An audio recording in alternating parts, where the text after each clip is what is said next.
মই বতাহৰ দিশ সলনি কৰিব নোৱাৰোঁ, কিন্তু মোৰ নাৱৰ পালকেইখন এনেকৈ সজাব পাৰোঁ যাতে বতাহৰ সোঁতে মোক মোৰ লক্ষ্যলৈ লৈ যায়। এই কথাষাৰ মই কোৱা নাই, কৈছিল মাৰ্কিন সংগীতজ্ঞ জিমি ডিনে। এই পৃথিৱীত চাগে ভ্ৰমণ কৰি ভাল নোপোৱা মানুহ খুবেই কম ওলাব। ভ্ৰমণ সম্পৰ্কত মানে জেমছ মিচেনাৰে খুব এটা গুৰুত্বপূৰ্ণ কথা কৈছিলে। তেওঁ কৈছিলে, আপুনি যদি কোনো খাদ্যাভ্যাস সহ্যই কৰিব নোৱাৰে, কিছুমান পৰম্পৰাক যদি আপুনি উপেক্ষা নকৰাকৈ আপুনি থাকিব নোৱাৰে, ধৰ্মীয় বিবিধতালৈ যদি আপুনি ভয় কৰে আৰু স্থানীয় লোকৰ সংস্পৰ্শ যদি আপুনি এৰাই চলি ভাল পায়, তেন্তে আপোনাৰ নিচিনা মানুহে ভ্ৰমণ নকৰাই ভাল। কথাষাৰ কৈছিলে জেমছ মিচেনাৰে। আজি ভ্ৰমণ সম্পৰ্কে ক'বলৈ গৈ ভিডিঅ'টোত এই কথাষাৰ মনত পৰিল কাৰণে মই কৈছোঁ। दूर दूर लोग बाग मीलों दूर ये वादियां फिर धुआं धुआं तन्हर बदली चली आती है छूने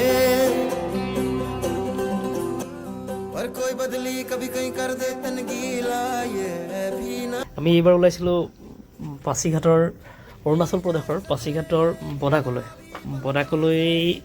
ওলাইছিলোঁ। আৰু যাওঁতে বিশেষকৈ আৰু কোনোবা এজন কৈছিলে, যাত্ৰাতে আচলতে প্ৰকৃত সুখ প্ৰাপ্তিত নহয়। আমি যেতিয়া পাছিঘাটলৈ গৈ আছিলোঁ, এই কি ধুনীয়া মনোৰম দৃশ্যবোৰ দেখি বিশেষ কথাষাৰ বাৰে বাৰে উপলব্ধি কৰিছিলোঁ। তো কথা হ'ল কি, আমি বদাক পালোঁগৈ। বদাক খুব ধুনীয়া দৃশ্য, নৈসৰ্গিক পৰিৱেশে আপোনাক সঁচাকৈ মানে একদম মন প্ৰাণ মানে সৰি পেলাব। আমি প্ৰথমে গৈ আমি পাছিঘাটৰ মানে যিটো ৰাণাঘাটত আমি ৰ'লোঁ। তাত আমি ফটো দুকপিমান তুলিলোঁ। তাৰপাছত আমি বদাকলৈ গ'লোঁ। বদাক বিশেষকৈ বিখ্যাত সেই বিশেষ এটা ভিউ পইণ্ট, য'ত মানে এই সময়ত যদি যায় আপুনি মানে কমলা যিখন বজাৰ, সেই কমলা বজাৰখন মানে বিশেষ আকৰ্ষণৰ কেন্দ্ৰবিন্দু দেই। তাৰপাছত আমি ফটো তুলিলোঁ আৰু ফটো তুলিবৰ কাৰণে খুব ধুনীয়া ধুনীয়া কেইটামান ভিউ পইণ্ট আছে, ভাল লোকেশ্যন আছে। তাত আপোনালোকে গ'লেও আপুনি ফটো তুলিব পাৰে।